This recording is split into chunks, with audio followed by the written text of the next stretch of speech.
क्या दलितों को श्राद्ध में बुलाया जाता है?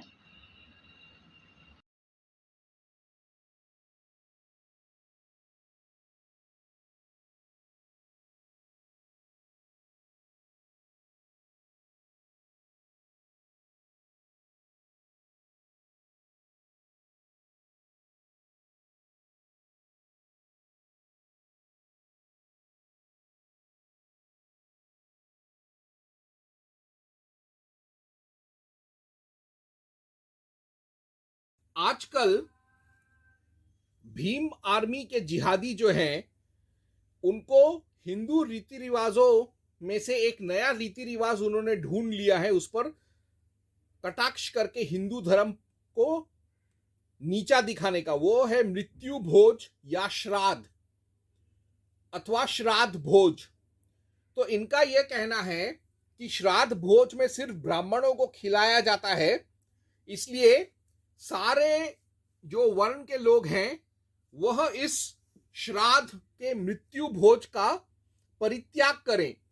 और भीम आर्मी के प्रचार प्रसार प्रोपोगेंडा की वजह से कई सारे हिंदू समाज के लोगों ने श्राद्ध का जो परंपरा है वो बंद कर दिया है, जबकि श्राद्ध का परंपरा बौद्धों में भी है, मृत्यु भोज का परंपरा बौद्धों में भी है। उनको अपने पंथ का मृत्यु भोज नहीं दिखता, रीति रिवाज नहीं दिखता, लेकिन वही रीति रिवाज अगर उनका मूल पैतृक धर्म के लोग करें तब उनका पिछवाड़ा जल जाता है।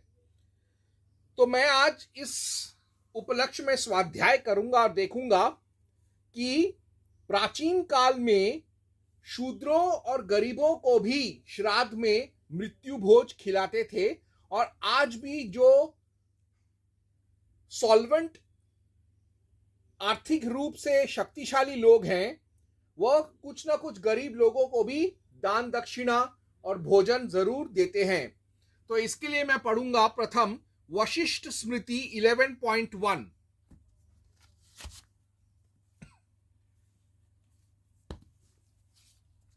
वशिष्ठ स्मृति 11.1 कहता है,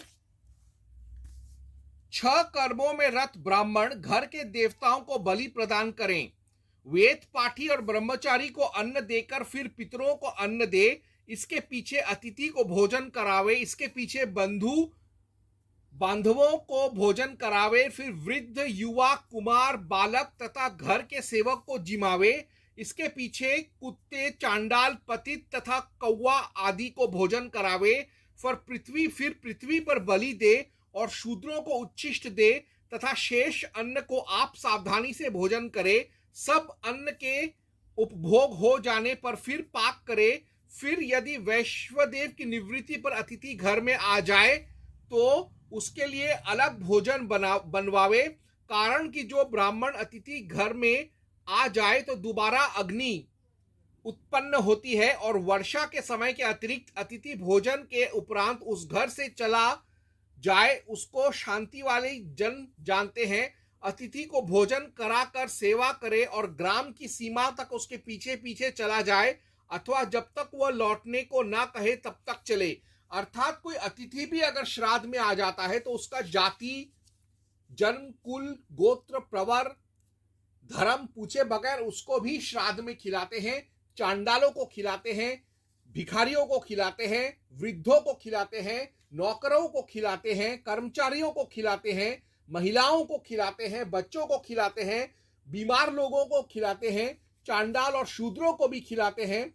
और इन सब के बाद जो यजमान है ब्राह्मणों को भी खिलाएगा, और उसके बाद जो बचा खुचा है शूद्रों के खाने के बाद भी फिर वो अन्न ग्रहण करेगा उस दिन, जिस दिन श्राद्ध है, जिस दिन मृत्यु भोज है। और इसके बाद मैं पढ़ूंगा लघु विष्णु स्मृति परिशिष्ट 5.10 to 11। यह लघु विष्णु स्मृति परिशिष्ट एक उत्तर भारत का कान्याकुब्ज प्रांत का एक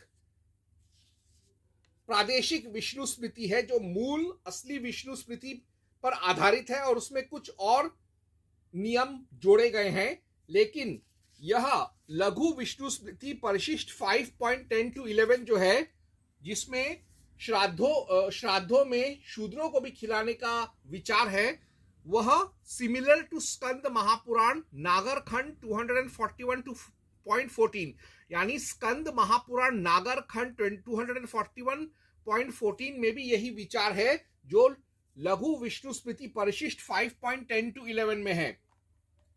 तो श्लोक कुछ ऐसे है, शूद्र दो प्रकार के हैं, एक श्राद्ध का अधिकारी और दूसरा अनधिकारी। उन दोनों में से श्राद्ध के अधिकारी का अन्न भोजन करना उचित है और अनाधिकारी का उचित नहीं।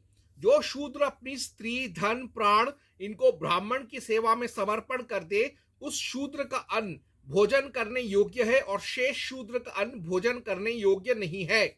यानी शूद्र जो है उसमें से जो अच्छा विचारों का शूद्र है, जो खुद और अपने परिवार के साथ, बच्चों के साथ, स्त्री के साथ, अपने पशुओं के साथ, अपने धन के साथ, अपने परिश्रम से ब्राह्मणों और दूसरे सवर्णों की सेवा करता है, धर्म कर्म करता है, धर्म कर्म कांड में उनकी मदद करता है, ऐसे शूद्र को श्राद्ध करने का अधिकार है। ब्राह्मण उसके घर में जाके श्राद्ध कर सकता है, ब्राह्मण उसके घर में जाके मृत्यु भोज भी कर सकता है, और ऐसे शूद्र को अपने यहां भी श्राद्ध के समय मृत्यु भोज पर बुला सकते हैं। दूसरा जो शूद्र है निम्न कोटि का, वो पढ़ाई लिखाई भी नहीं करता और धर्म विरोधी भी है, ऐसे आदमी को ना श्राद्ध करने का अधिकार है, ना उसके श्राद्ध में कोई जाता है, ना कोई उसका श्राद्ध करवाता है, और ना उसका कोई मृत्यु भोज खाने जाता है, और ना कोई उसको मृत्यु भोज पे बुलाता है। लेकिन जो अच्छे सुकर्म वाले शूद्र हैं उनको श्राद्ध में खिलाते हैं, बुलाते हैं, उनके श्राद्ध में खाते भी हैं और उनका श्राद्ध भी करते हैं। तो इसी से मैंने आज गे भीम का एक और प्रोपेगेंडा को ध्वस्त कर दिया। ओम हं हनुमते नमः।